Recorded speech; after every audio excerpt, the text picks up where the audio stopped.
الحمد لله رب العالمين، والصلاة والسلام على سيدنا محمد وآله وصحبه أجمعين. أما بعد، فقد قال الله تبارك وتعالى في القرآن الكريم: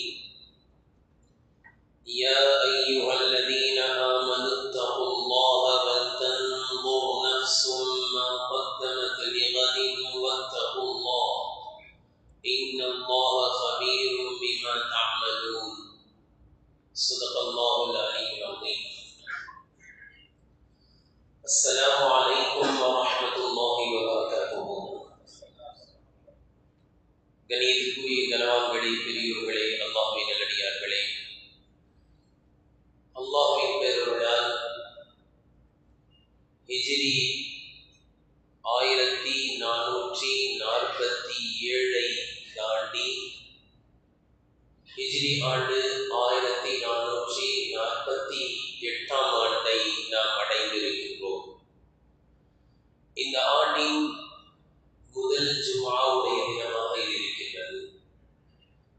அல்லாஹ்வின் பேரருளால் இரண்டாம் ஜும்ஆ மிகச்சரியாக ஆஷுராவுடைய தினமாக அமைந்திருக்கின்றது. அல்லாஹ் தஆலா சென்ற ஆண்டுகள் அனைத்தை விட இந்த ஆண்டை அல்லாஹ் தஆலா பரக்கத் என்ற அருள் வளம் நிறைந்ததாக அல்லாஹ் நமக்கு ஆக்கி அருள் செய்வானாக. கணியத்துக்குரியவர்களே, அல்லாஹ் தஆலா தன்னுடைய திருமறையில் கூறுகின்றான்: யா அய்யுஹல்லதீன ஆமனு தக்குல்லாஹ், இறை நம்பிக்கை கொண்டவர்களே, நீங்கள் அல்லாஹ்வுக்கு அஞ்சுங்கள்.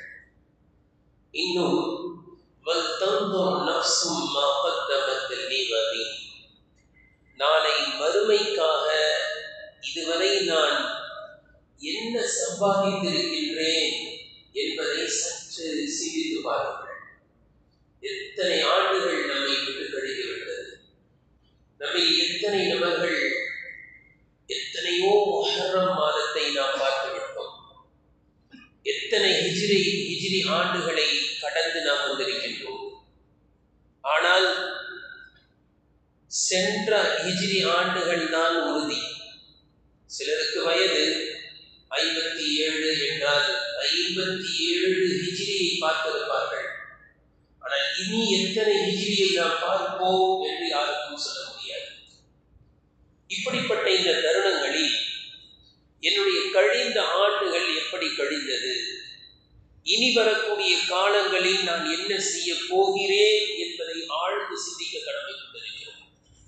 இங்கு பெரும்பாலும் நாம் எல்லாம் வியாபாரிகளாக இருக்கின்ற காரணத்தினால் இதை விளங்குவது மிக எளிது. பொதுவாக வியாபாரிகள் வருடக்கணக்கை முடிப்பார்கள். மார்ச்சில் முடித்து ஏப்ரலில் புதுக்கணக்கை துவங்குவார்கள். இப்படி ஒரு வருட கணக்கை முடிக்கும் பொழுது, அல்லது ரமதானில் வருட கணக்கை முடிக்கின்றோம் என்றால், ஒரு வியாபாரி என்ன சிந்திப்பார்? இந்த ஆண்டு எவ்வளவு லாபத்தை அடைந்தேன், இந்த ஆண்டு ஏதாவது நஷ்டம் அடைந்து விட்டதா, வாங்கிய சரக்குகளை எந்த சரக்கு அப்படியே மிக பழையதாக தேங்கி நிற்கிறது, இந்த தேங்கி நிற்கின்ற இந்த வியாபார சரக்குகளை நான் எப்படி முதலில் விற்று அதை லாபமாக ஆக்குவது, அது எப்படியாவது என்ன செய்யணும், முதல்ல அதை தட்டிவிடணும், வந்து கேட்கிறவங்களுக்கு முதல்ல அதை காமிக்கணும் என்றெல்லாம் என்ன செய்ய ஸ்டாக் எடுத்து ஒரு முடிவுக்கு வருகின்றோம். கணியத்திற்குரியவர்களே, இதே போன்றுதான் ஒரு ஆண்டின் இறுதி அடைந்து அடுத்த ஆண்டை துவங்கும் பொழுது நாம் சற்று சிந்திக்க வேண்டும். என்னுடைய வாழ்நாளில் நான் எதை சாதித்திருக்கிறேன், இதுவரை நான் என்ன நல்ல காரியங்கள் செய்திருக்கிறேன், என்னுடைய பாவங்கள் எவ்வளவு, நான் செய்த நன்மைகள் அதிகமா அல்லது பாவங்கள் அதிகமா என்ற கணக்குகளை போட்டு முடிக்க வேண்டும். ஒரு மிகப்பெரிய உறுதியை எடுக்க வேண்டும். இனி வரக்கூடிய காலங்களில் பாவங்களை விட்டு நான் முற்றிலும் தவிர்த்து நல்ல அமல்களை மட்டுமே நான் செய்வேன் என்று உறுதியை எடுக்க வேண்டும். பெரியவர்களே, தன்பீஹுல் காஃபிலீன் என்ற ஒரு ஆன்மீக புத்தகத்தில் மிக அழகான ஒரு செய்தியை குறிப்பிட்டிருக்கிறார்கள். ஒரு மனிதன் இது போன்ற கட்டங்களில் 5 விதமான கவலைகளை, 5 விதமான இலக்குகளை கையில் எடுக்க வேண்டும். எந்த மனிதன் தன்னுடைய வாழ்நாளில் 5 விதமான கவலையில் இருப்பானோ அவன் நாளை மறுமையில் ஏற்படுகின்ற 5 விதமான கவலைகளை விட்டு தப்பித்துக் கொள்வான். அதில் முதல் கவலை என்ன? வருடம் பிறந்திருக்கிறது என்றால் மகிழ்ச்சியாக இருக்கலாம், இல்லை என்றல்ல. ஆனால் சென்ற காலம் எப்படி கழிந்தது என்ற கவலை இருக்க வேண்டும். அதில் முதல் கவலை என்ன? கவலை என்றால் இது ஏதோ துக்கமாக இருக்கணும், அந்த துக்கம் அல்ல, நம்மை பற்றிய ஒரு கவலை.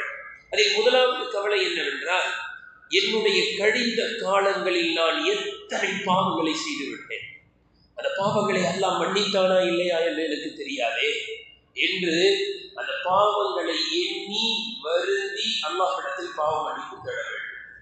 இரண்டாவது கவலை, நான் செய்த அமல்கள், நல்ல காரியங்கள் மிக குறைவு, அதை அல்லாஹ் ஏற்றுக்கொண்டானா இல்லையா, செஞ்சதே ரொம்ப கம்மி, அதை அல்லாஹ் ஏற்றுக்கொண்டானா இல்லையா என்று தெரியவில்லையே என்று அல்லாஹ்விடத்தில் யா அல்லாஹ் அந்த காரியங்களை ஏற்றுக்கொள் என்று துஆ செய்வதோடு இனி வரும் காலங்களில் பாவத்தையும் நான் விடுவேன், நற்காரியங்களை செய்வேன் என்ற உறுதியை எடுக்க வேண்டும். மூன்றாவது ஒரு கவலை இருக்க வேண்டும். அது என்னவென்றால், கழிந்த காலங்கள் கண்ணுக்கு முன்னால் இருக்கிறது. எல்லாருக்கும் தெரியும், எல்லாருக்கும் தெரியும். ஸ்கூலுக்கு போனதுலேருந்து காலேஜுக்கு போனதுலேருந்து என்னென்னலாம் பண்ணி முடிச்சிருக்கோம். என்னுடைய சென்ற காலம் எப்படி கழிந்து விட்டது என்று எனக்கு தெரியும். எனக்கு தெரியும், மற்றவங்களை பற்றி எனக்கு தெரியுமா இல்லையா? ஒவ்வொரு மனிதனுக்கும் தன்னுடைய ஹிஸ்டரி தெரியும், தன்னுடைய பேக்ரவுண்ட் தெரியும், மறைந்திருக்கின்ற வரலாறுகள் தெரியும், ஒளிந்திருக்கின்ற ரகசியங்கள் தெரியும். என்னுடைய காலம் எப்படி கழிந்திருக்கிறது என்று தெரியும். இனி வரக்கூடிய காலம் அப்படிதான் கழிஞ்சிருமா? இனி வரக்கூடிய காலம் எப்படி இருக்கும்? இதைவிட சிறந்ததாக அமைய வேண்டுமே, இதைவிட சிறந்ததாக அமைய வேண்டுமே என்ற கவலை ஒவ்வொரு முன்னிலுக்கும் இருக்க வேண்டும். எத்தனையோ ஆண்டுகள் கழிந்து விட்டது. எனக்கு 50 வயது என்றால் 50 ஆண்டுகள் கழிந்து விட்டது, 60 ஆண்டுகள் கழிந்து விட்டது. கழித்த காலங்களை ஒன்றும் செய்ய முடியாது. இனி வரக்கூடிய காலங்கள் என்னுடைய கைவசத்தில் இருக்கிறது. ஆனால் அது எப்படி அமையும், எத்தனை நாட்கள் அமையும் என்று யாருக்கும் தெரியாது. ஆனால் ஒரு உறுதியை எடுக்க வேண்டும், சென்ற காலத்தை போன்று கழித்து விடக்கூடாது. எத்தனை மணித்துளிகளை வீணாக கழித்து விட்டோம், எவ்வளவு செல்போனை பார்த்தே கழிச்சோம், ஆபாசங்களை பார்த்தே கழிச்சோம், சினிமாவை பார்த்தே கழிச்சிட்டோம். இனி வரக்கூடிய காலமும் அப்படித்தான் கழிய வேண்டுமா என்ற சிந்தனை நமக்கு ஏற்பட வேண்டும். இது மூன்றாவது கவலை. நான்காவது கவலை என்னவென்றால், நாளை மறுமையில் அல்லாஹ்விடத்தில் 2 வீடுகளை அல்லாஹ் நமக்கு வைத்திருக்கின்றார். ஒன்று சொர்க்கம் என்ற வீடு, இரண்டாவது நரகம் என்ற தங்குமிடம். இந்த இரண்டில் அல்லாஹ் என்னை எங்கு கொண்டு செல்வான் என்று தெரியவில்லையே. அதனால்தான் ஒரு கிதாபில் அழகா போட்டிருக்காங்க. ஹஜ்ஜிக்கெல்லாம் சில பேர் போயிட்டு வந்த புதுசு மதீனாவிற்கு சென்றால் அந்த ரவுலா, அல்லாஹ்வின் தூதர் ஸல்லல்லாஹு அலைஹி வஸல்லம் அவர்கள் அடக்கம் செய்திருக்கின்ற அந்த புனிதமான உடல் பட்டிருக்கின்ற அந்த இடத்திற்கும் மிம்பருக்கும் நடுவில் உள்ள சொர்க்கத்து பூமி. அங்கு செல்லக்கூடியவர்கள் எப்படி துஆ செய்ய வேண்டும் என்று எழுதியிருக்கிறார்கள். யா அல்லாஹ், உன்னுடைய தூதர் ஹஜ்ரத் முஹம்மது ஸல்லல்லாஹு அலைஹி வஸல்லம் அவர்கள் இந்த இடம் சொர்க்கம் என்று சொல்லியிருக்கிறார். நான் சொர்க்கத்திற்கு வந்து விட்டேன். சொர்க்கத்திற்கு யாரையெல்லாம் நீ அனுப்பி வைத்து விடுகிறாயோ அவர்களை மீண்டும் நரகத்திற்கு அனுப்ப மாட்டாய். ஆனா சில பேர் நரகத்துக்கு போவாங்க. நரகத்துக்கு போயிட்டு கூட எங்க வந்துடலாம், சொர்க்கத்துக்கு வந்துடலாம். ஆனா சொர்க்கத்துக்கு போனவங்க யாரும் நினைச்ச மாட்டாங்க, நரகத்திற்கு வரமாட்டார்கள். யா அல்லாஹ், நாங்கள் சொர்க்கத்து பூமிக்கு வந்து விட்டோம், எங்களை நரகத்திற்கு அனுப்பிவிடாதே. அதே போன்று ஒரு துவா இப்படி கேட்போம், பழமையில் இருக்கிறது. அதான் நீ கேள்வி கணக்கு இல்லாத சொர்க்கத்துக்கு நீ என்ன செஞ்சுட்டு வந்தேன்னு கேட்டா முடிஞ்சு போச்சு. நீ எவ்வளவு பாவங்களை செய்திருக்கிறாய் என்ற கேள்வியை கேட்டால் முடிந்தது. யாரெல்லாம் எங்களுக்கு கேள்வி கணக்கு இல்லாத சொர்க்கத்துக்கு கேட்கறோம்ல, யாரெல்லாம் சொர்க்கத்துக்கு வந்து விட்டேன், ஏதாவது கேள்வி கேட்டியா? எந்த கேள்வியும் கேட்கல. எவ்வளவு பாவம் செஞ்சிருக்க, எவ்வளவு நன்மை செஞ்சிருக்க, எந்த கேள்வி இல்லாம இந்த சொர்க்கத்துக்கு வந்துட்டோம். இதே போன்று நாளை மறுமையில் எந்த கேள்விகளுக்கும் கேட்காமல் எங்களை சொர்க்கத்துக்கு அடைந்துவிடு என்று அந்த சொர்க்கத்து பூமியில் அமர்ந்து துவா செய்ய வேண்டும் எழுதியிருக்கிறார். இந்த கவலை இருக்க வேண்டும். நாளை மறுமையில் சொர்க்கமும் இருக்கிறது, நரகமும் இருக்கிறது. நீ செய்த பாவங்களுக்கு அதற்குரிய தண்டனையை நீ அனுபவித்துத்தான் ஆக வேண்டும் என்று அல்லாஹ் தீர்ப்பு வழங்கிவிட்டால் என்னுடைய தப்பு விட வேண்டுமா என்ற கவலை இருக்க வேண்டும். ஐந்தாவது கவலை, நான் செய்கின்ற செயல்பாடுகள் இத்தனை நாள் போயிடுச்சு, என்னுடைய செயல்பாடுகளை வைத்து அல்லாஹ் என் மீது திருப்தியாக இருக்கிறானா அதிருப்தியாக இருக்கிறானா என்ற கவலை இப்பொழுதும் இருக்க வேண்டும். அல்லாஹ் தலை அல்லாஹ்வுக்கு என்ன பிடிச்சிருக்கா பிடிக்காம இருக்கா, என்னுடைய செயல்பாடுகளை பார்த்து அல்லாஹ் என்னை நேசிப்பானா? எத்தனை காரியங்கள் இருக்கிறது. நாம செஞ்சது நம்ம மனைவிக்கு தெரிஞ்சுன்னா அவ்வளவுதான், நாம் செய்தது நம்முடைய பிள்ளைகளுக்கு தெரிந்தால் நம்ம அத்தாவா இப்படிலாம், அதுபோன்று அல்லாஹ் என்னுடைய அடியானா இப்படிலாம் செஞ்சிருக்கிறான் என்று அல்லாஹ் என் மீது அதிருப்தியாக இருக்கிறானா, அல்லது என்னுடைய அடியான் சூப்பர் மாஷா அல்லாஹ் என்னுடைய அடியான் நல்ல அடியான் என்று என் மீது திருப்தியோடு இருக்கிறானா என்று தெரியவில்லையே என்ற கவலை, இந்த 5 கவலைகள் ஒரு உண்மைக்கு இருந்தால் அல்லாஹ் தஆலா நாளை மறுமையில் ஏற்படுகின்ற 5 கவலைகளை விட்டு அல்லாஹ் பாதுகாப்பான். அது என்ன நாளை மறுமையில் ஏற்படுகின்ற 5 கவலை என்றால், முதல் கவலை ஒரு மனுஷனுக்கு என்ன ஏற்படுதுன்னா, சம்பாதித்து ஏர்வை செஞ்சு கஷ்டப்பட்டு வாயை கட்டி வைத்த கட்டி சம்பாதிச்சு வச்சுட்டு வந்த சொத்து இருக்குங்களா, அதை பத்தி கவலைப்படாது. 2-3 வீடை வாங்கி வச்சுட்டு வந்தேன், அதை வச்சுட்டு வந்தேன், இதை வச்சுட்டு வந்தேன், அதெல்லாம் என்னுடைய பிள்ளைகள் நல்லா அனுபவிக்கிறாங்க. கொஞ்சம் அதை தான தர்மம் செஞ்சுட்டு வந்திருந்தா அப்படின்னு அல்லாஹ்கிட்ட கேட்பார். கொஞ்சம் அடுப்பு சதக்கா மட்டும் செஞ்சுட்டு வந்துடுறேன்னு கவலைப்படுவார். இந்த கவலை ஒரு மூமினுக்கு வரக்கூடாதுன்னா முதல்ல 5 கவலை இருக்கணும். இந்த முதல் 5 கவலைகள் இருந்தால் என்னென்னவெல்லாம் நன்மையான காரியங்கள் செய்துவிட்டு செல்ல வேண்டுமோ செய்துவிட்டு செல்வார். இப்படி வச்சுட்டு வந்தனே அதை சதக்கா பண்ணிட்டு வந்திருக்கலாமே என்ற கவலை ஒரு மூமினுக்கு ஏற்படாது. எல்லா உலகத்துல நல்லவர்கள் செஞ்சிருப்பார், நிறைய நானுந்தவர்கள் செஞ்சிருப்பார். 2வது கவலை ஏற்படுமா, அது என்ன? நல்ல காரியத்தை அப்புறம் செஞ்சுக்கலானே செய்யாம வந்துட்டேனே கவலைப்படுவான். ஆமா, நான் மொத்தத்துக்கு அல்ல கையில கொடுப்போம் பார்த்துக்க நீ. அதை பார்க்கும் பொழுது நல்ல அமல்கள் குறைவாக இருக்கு. ஏன் குறைவா இருக்கு அப்படின்னா, ஹஜ்ஜு அடுத்த வருஷம் பார்க்கலாம், அதுக்கு அடுத்த வருஷம் பார்த்துக்கலாம் அப்படின்னு நல்ல தொழுக ஆரம்பிக்கல. சரி, இன்னும் கொஞ்ச நாள்ல தொழுக ஆரம்பிச்சிடலாம், இன்னும் கொஞ்ச நாள் ஆகும் ஃபஜர், இன்னும் கொஞ்ச நாள் ஃபஜரே இல்லை. ஆமா, நாம திறந்து பார்த்தா ஃபஜரே இல்லை. இந்த கவலை இது ஏற்படக்கூடாது என்றால் அமல் செய்து விட்டு செல்ல வேண்டும். 3வது கவலை ஏற்படுமா, அது என்ன? பாவமான காரியமா உடனே செஞ்சிட வேண்டியது. எடுத்து பார்த்தா பாவமா இருக்கும், ஒரு பாவத்தை கூட அல்லாஹ் பண்ணிட்டு இருக்க மாட்டான். கவலை ஏற்படும். ரப்பே, இவ்வளவு பாவம் செஞ்சுட்டு வந்திருக்கிறேன், இன்னும் கூட எல்லாம் பண்ணிக்காம விட்டானே, எல்லா உலகத்துக்கு அடுத்து தௌபா செஞ்சுட்டு வந்துடுறேன், அவகாசம் கொடுக்கக்கூடாது. 4வது கவலை, நிறைய பேர் இவர் மேல ரிப்போர்ட் பண்ணிருப்பான். எல்லாம் என்ன அடிச்சு விட்டான், என் இடத்த எடுத்துட்டான், என் காசை வாங்கிட்டு தரல. இந்த அடியார்கள்லாம் கேஸ் போட வழக்கு கொடுப்பார்கள் அல்லாஹ்விடத்தில். அவங்க கிட்ட போய் தெரிஞ்சுவாங்க, விட்டுருங்கப்பா, மன்னிச்சு விட்டுருங்கப்பா, இதெல்லாம் சொல்லாதீங்கப்பா, மன்னிச்சு விட்டுருங்கப்பான்னா அவர்கள் இவருடைய நல்ல அமலை கொடுத்தால் மட்டும்தான் திருப்தி அடைவார்கள். இருக்கிறதே கொஞ்சாமல் அதுவும் அவங்க பிடிச்சிருவாங்க. இந்த கவலை. 5வது எல்லாவற்றை விட பெரிய கவலை என்னன்னா, அல்லாஹ்வே கோபமா இருப்பாங்க. அவங்க அல்லாஹ் திருப்தி படலாம் காட்ட முடியாது. எல்லாம் கெஞ்சுவான் முடியாது. சில நரகவாசிகளை பார்த்து இப்படியும் மலக்குமார்கள் கேட்பார், இன்னைக்கு இவ்வளோ அழுகுறீங்கள, இன்னைக்கு இவ்வளோ அழுகுறீங்கள, கண்ணுல இருந்து கண்ணீர்ல ரத்தமே வருது, இந்த மாதிரி கொஞ்சம் உலகத்துல அழுதுருந்தா, கொஞ்சம் அழுதுருந்தா நரக நெருப்பே அடைஞ்சிருக்குமே. எனவே கண்ணியத்துக்குரியவர்களே, இது போன்ற ஒரு ஆண்டை முடித்து அடுத்த ஆண்டை துவங்குகிறோம் என்றால் எந்த அளவுக்கு என்றால் கிதாபுகள் எழுதுகிறார்கள், ஒரு தினத்தை முடித்தால் கூட, ஒரு நாள் நைட்டு படுக்க போறோமா 2 ரக்காத் ஸலாத் தௌபா தொழ வேண்டும்.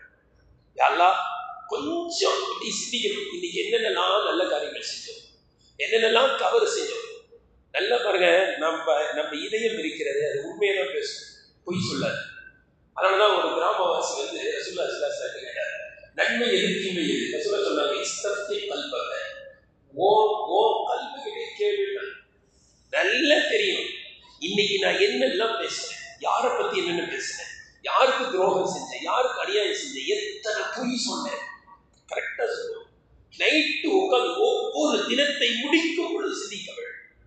தவறு செய்திருந்தால் இனி செய்ய மாட்டேன் என்ற உறுதி அல்லாஹ்விடத்தில் பாவம். நன்மை செய்திருந்தால் இன்னைக்கு இதெல்லாம் செஞ்சோம், அல்லாஹ் உன்னுடைய தௌஃபீக்னால செஞ்சேன், என்னுடைய திறமை கிடையாது என்று அல்லாஹ்வுக்கு நன்றி செலுத்துவது பிளஸ் அந்த நன்மையான காரியத்தை தொடர்ச்சியாக செய்ய வேண்டிய உறுதி எடுக்கும். இது அனுதினமும் செய்ய வேண்டும்.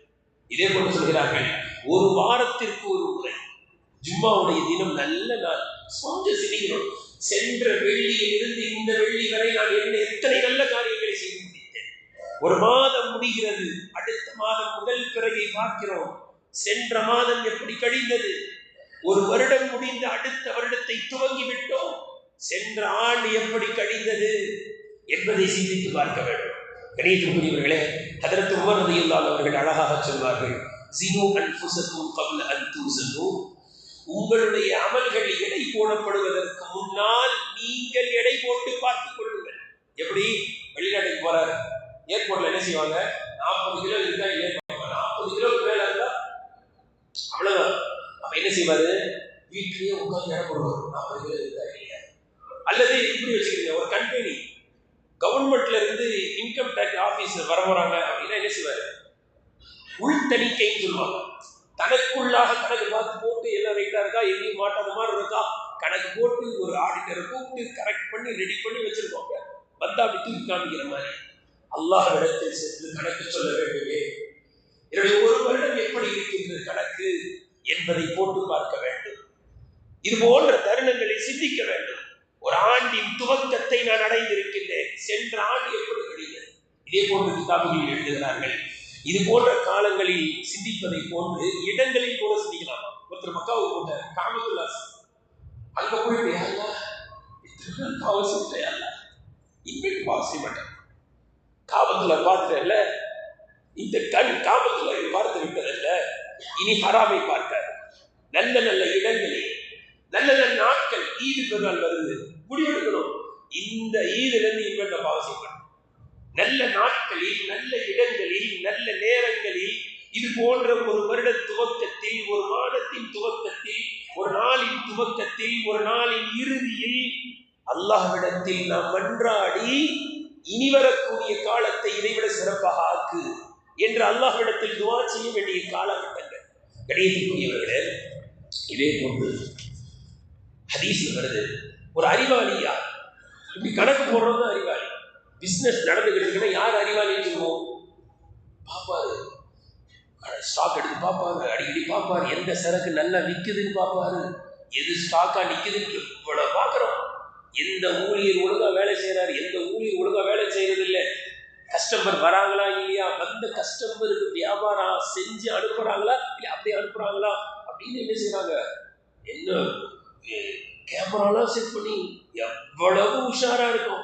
ரசூலுல்லாஹி ஸல்லல்லாஹு அலைஹி வஸல்லம் சொல்றாங்க, அல் கைசு, அறிவாளி யார் தெரியுமா, மன்தான நஃப்ஸஹு, நீ எல்லாம் உலகத்தையே கணக்கு போட்டு பார்க்குறீங்க, உங்களை நீங்களே கணக்கு போட்டு பாருங்கள்.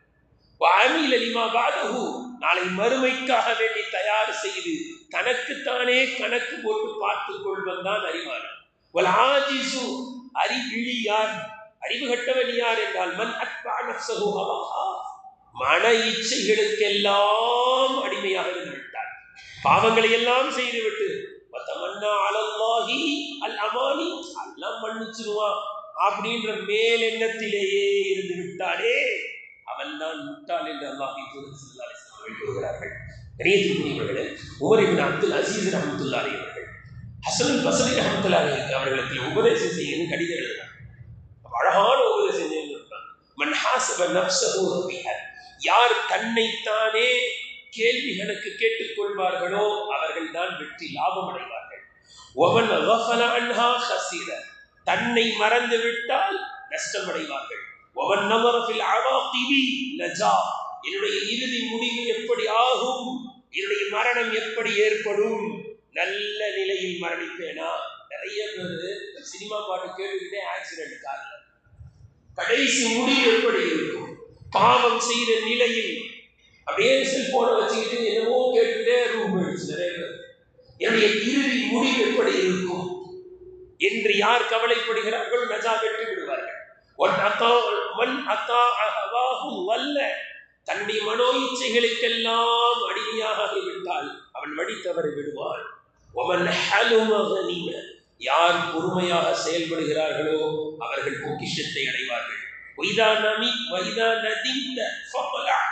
ஏதாவது ஒன்றை செய்ய முற்படும் பொழுது உள்ளத்துல கலக்கம் ஏற்பட்டால் நின்று விடு, செய்து விடாது. சொன்னாங்க இல்லையா, உங்க உள்ள ஒரு மாதிரி ஒரு குழந்தைய டக்குன்னு விட்டுறீங்களா, ஒரு குழந்தை பார்க்குதுன்னு விட்டுறீங்களா, அல்லாஹ் பார்க்கறான்னு விடுங்க. உடனே அது உள்ளம் சொல்கிறது தவறு என்று அஞ்சுகிறதா, அதை செய்து விடாதீர்கள். வைனால் ஜல்லித்த, ஏதாவது உங்களுக்கு தெரியலையா, தெரிஞ்ச பெரியவர்கிட்ட கேட்டு தெரிந்து கொள்ளுங்கள். வைதா கவித்த, வாழ்க்கையில் கோபப்படுகிறீர்களா, அம்சி, உங்களுடைய கோபத்தை அடக்குங்கள் என்று அழகான உபதேசத்தை சொல்லி இருக்கிறார்கள். கணியத்துக்குரியவர்களிடம் பெரும்பாலும் என்ன செய்யணும்னா, நம்ம எல்லாம் மற்றவங்க பயம், மற்றவங்க என்ன சொல்றாங்க அப்படின்னா, ஒரு மனிதன் நல்லவனாக இருந்து கொண்டே இருக்க வேண்டும். நான் கரெக்டாக தான் இருக்கேன், நான் நன்மையை தான் செஞ்சுக்கிட்டு இருக்கேன் அப்படின்ற ஒரு நிலையில் ஒரு மனிதன் இருக்க வேண்டும் என்றால் என்ன செய்யணுமா, தனக்குத்தானே உபதேசம் செஞ்சுக்கிட்டே இருக்கணுமா. அதுவார் நீ செஞ்சது தப்பு, நீ செஞ்சது தப்பு, இன்னைக்கு நீ இப்படிலாம் செஞ்சே தப்பு என்று தனக்குத்தானே பாடம் நடத்தி கொண்டே யார் இருப்பார்கள். ஒவ்வொரு செயலை செய்யும் பொழுதும் ஒரு பிரேக் அடிக்கணும். இது செய்யலாமா கூடாது, இது தப்பாச்சு, இது ரைட், இது செய்வோம் என்று தனக்குத்தானே உபதேசம் செய்து கொண்டு இருக்கும் காலமெல்லாம் நல்லபடி இருப்பான். எந்த அளவுக்கு சொன்னா, தன்னை எப்படி பார்க்கணும்னு சொல்றாங்கன்னா, ஒரு பார்ட்னர், வியாபார பார்ட்னர் 2 பேர் இருக்காங்க. ஒருத்தருக்கு இன்னொருத்தர் மேல கொஞ்சம் நம்பிக்கை இல்லை, ஏமாத்திரமோ அப்படின்னு பயத்திலே இருக்கிறாங்க. இப்ப எப்படி இருப்பாரு, கண்ணு கருப்பா இருப்பாரு, ஒவ்வொன்றும் கரெக்டா இருப்பாரு. இந்த மாதிரி தன் மேல இருக்கணும். ஏன்னா கொஞ்சம் மறந்தா ஏமாத்திடுவான், கொஞ்சம் கணக்கை விட்டோ போயிடும் என்று பார்ட்னர் மேல எப்படி இருக்கிறோமோ அத மாதிரி தன் மீது இருக்க வேண்டும். கொஞ்சம் ஏமாந்தோம் அடுத்த வருஷமும் போயிடும், கொஞ்சம் ஏமாந்தோம் அடுத்த வருஷமும் வீணா போயிடும். சென்ற ஆண்டுகள் வீணாக கழித்ததை போன்று நான் இனி கழிக்க மாட்டேன். உமர் இப்னு அப்துல் அசீஸ் ரஹ்மத்துல்லாஹி சொல்றாங்க, நான் மிகப்பெரிய ரொம்ப ஆழமான கருத்து, மிகப்பெரிய நன்மையான காரியத்தை செய்து முடித்து விட்ட பிறகு கூட சிந்தித்து பார்த்தால் அல்லாஹ்வுக்காக வேண்டி செய்ததை விட சைத்தான் உள்ள பூந்ததான் அதிகமாக தெரியுது.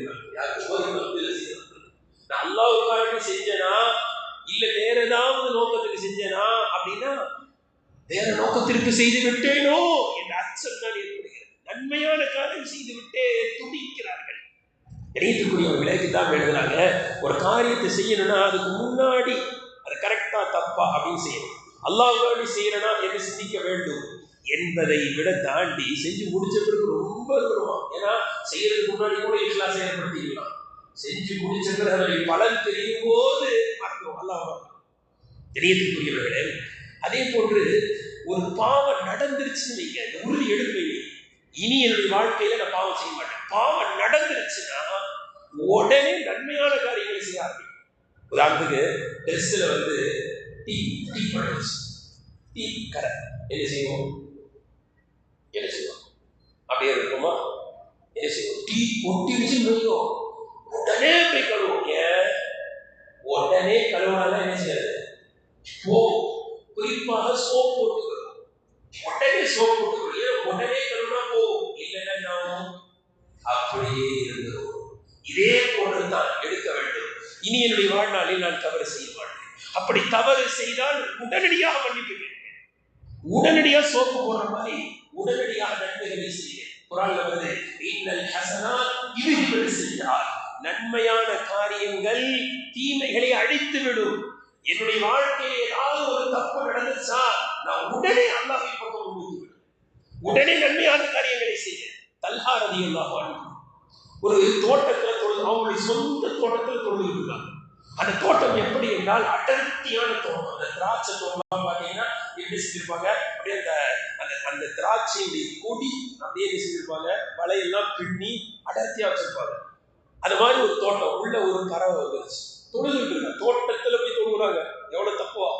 அப்படி தொழுதுட்டு இருக்கும்போது அந்த பறவை வெளியில போறதுக்கு பார்க்குது, போக முடியல. அந்த தோட்டத்தினுடைய அடர்த்தியான அழகான காட்சி, அந்த பறவை போய் முட்டி போது இருந்த காட்சி தொழுகையில கவனம் எங்கே போயிடுச்சு.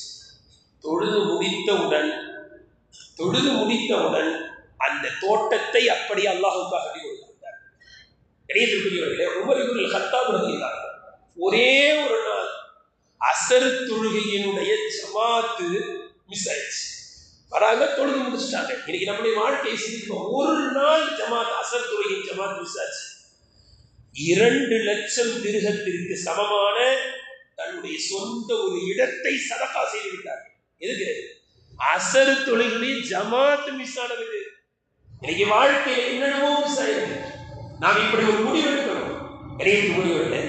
இப்னு அவுரான் என்ற ஒரு தாபி அவங்க சொல்றாங்க, எங்க அம்மா என்னை கூப்பிட்டாங்க, இதோ வரேன் அப்படின்னு கொஞ்சம் அழுத்தி சொல்லிட்டேன். இந்த வரேன் கோபமா சொல்லிட்டேன். கோபமா சொன்ன வரேன்னு கோபமா சொல்லிட்டேனே என்றை உணர்ந்தவுடன் 2 அடிமைகளை நான் உரிமையிட்டேன்.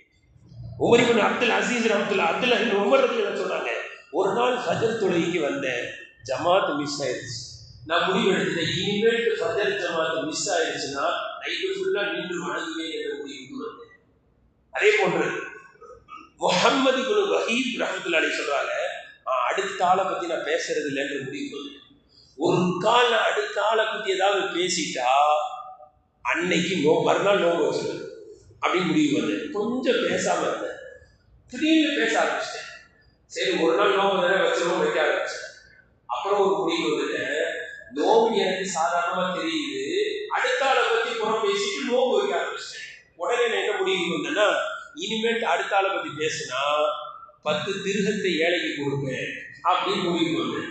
இப்ப எனக்கு நோம்பை விட காசு தரும்போது நம்மளும் நிறைய பேர் அப்படி இல்லை, காசை கொடுக்கணும்னா உடனே என்ன செஞ்சேன், இப்படி முடிவெடுத்துருவோமே, நான் இனிமேட்டு சினிமா பார்த்தா, நான் இனிமேட்டு அந்நிய பெண்களை பார்த்தா, வீடியோ அசிங்கமான வீடியோவை பார்த்தா 2000 ரூபாய் தர்மம் பண்ணிடுவேன் என்ற முடிவுக்கு வாங்க. கொஞ்சம் நல்ல குறையுதா இல்லையா? கண்டிப்பா குறை. இப்படித்தான் நம்முடைய வாழ்க்கையை சரி செய்ய வேண்டும். நம்முடைய இனி வரக்கூடிய காலங்கள் பரிசுத்தமானதாக இருக்க வேண்டும் என்றால் இப்படிப்பட்ட முடிவுகளுக்கு நாம் வர வேண்டும். இனி வரக்கூடிய காலங்களில் பாவம் நடக்காது. அப்படி நடந்தால் அந்த பாவங்களுக்கு பரிகாரமாக நன்மைகளை செய்வேன் என்ற முடிவுக்கு வர வேண்டும். கொஞ்சம் ஒவ்வொரு நாளும் செஞ்சு பார்க்கணும். இன்றைய 24 மணி நேரம் எப்படி கழிச்சு, நான் சினிமாவை பார்த்தே இவ்வளவு நேரத்தை கழிச்சிட்டேனே.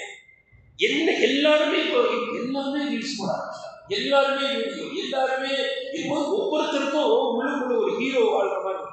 எங்கேயாவது டூரிஸ்ட் பிளேஸுக்கு போனா அப்படியே அதை எடுத்து ஸ்டோரில் போட்டு எல்லாரும் இது பெரிய ஹீரோ மாதிரியா இருக்காரு.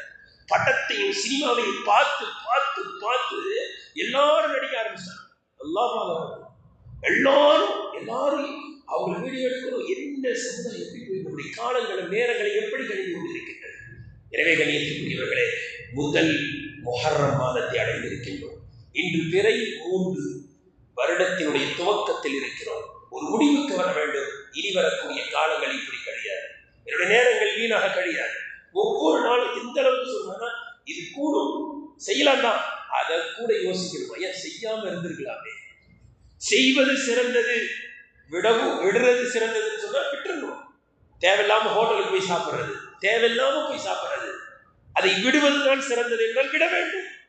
ஆடம்பரமான திருமணம் விடுவதுதான் சிறந்தது, கண்டிப்பா விட்டுறணும். இப்படி ஒவ்வொரு காரியத்தையும் இதை செய்யலாமா செய்யக்கூடாது, ஏன் இப்படி செய்யணும், தேவையில்லையே, இந்த செலவு தேவையில்லையே, இது நேரத்தை செலவழிக்க வேண்டிய அவசியம் இல்லையே என்று பிரேக் போடணும். கணிதத்துக்குரிய அதே போன்று நாம் இன்ஷா அல்லாஹ் அடுத்த வெள்ளிக்கிழமை வரும்பொழுது ஆஷுராவுடைய தினம், அன்றைய தினம் நோன்பு வைப்பது சுன்னத்தாக இருக்கின்றது. ஆஷுராவுடைய தினம் பிளஸ் அதற்கு முந்தைய ஒரு தினம், அதாவது வேலைக்கிழமையை நோன்பு வைக்கணும், இன்ஷா அல்லாஹ் வெள்ளிக்கிழமையை நோன்பு வைக்கணும். அல்லாஹ்வின் தூதர் ஸல்லல்லாஹு அலைஹி வஸல்லம் அவர்கள் ஹஜ்ரத் மூஸா அலைஹிஸ்ஸலாத்தை ஃபிரௌனை விட்டு காப்பாற்றியதற்காக அவர்கள் நோன்பு வைக்கிறார்கள் என்றால் நாமும் நோன்பு வைப்போம். எவ்வளவு அழகான சிந்திருப்பார்கள். ஒரு சமுதாயம் பாதுகாக்கப்பட்ட யூத சமுதாயம் தான், யூத இனம் பாதுகாக்கப்பட்டார்களா, அதற்காக வேண்டி நாமும் நோன்பு வைப்போம் என்ற ஒரு மத நல்லிணக்கத்தை அல்லாஹ்வின் தூதர் ஸல்லல்லாஹு அலைஹி வஸல்லம் போதித்தார்கள்.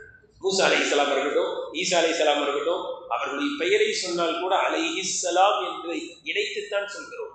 அவ்வளவு அழகான மார்க்கம். அந்த அடிப்படையில் இன்ஷா அல்லாஹ் முஹர்ரத்தினுடைய இந்த யூதர்கள் இந்த நோன்பு விட்டாங்க, யூதர்கள் நோன்பு விட்டாங்க, ஆனால் முஸ்லிம்கள் நோன்பு வைத்துக் கொண்டிருக்கிறோம். ஃபிரௌனை காப்பாற்றிய தினத்தில் அல்லாஹ்வுக்கு நன்றி செலுத்துவதற்காக நோற்ற நோன்பை யூதர்கள் கூட கைவிட்டு விட்டார்கள். ஆனால் இஸ்லாமியர்கள் கைவிடவில்லை. கியாமத் நாள் வரைக்கும் இருப்போம் இன்ஷா அல்லாஹ். எனவே அடுத்த வாரம் வரும் பொழுது வேலன் பிளஸ் வெள்ளிக்கிழமை நோன்பு வைத்த நிலையில் இன்ஷா அல்லாஹ் வர வேண்டும். அல்லாஹு தஆலா நம்முடைய இனிவரும் காலத்தை சென்ற காலங்களை விட மிகச் சிறந்ததாக அல்லாஹ் தேர்வு செய்வதாக.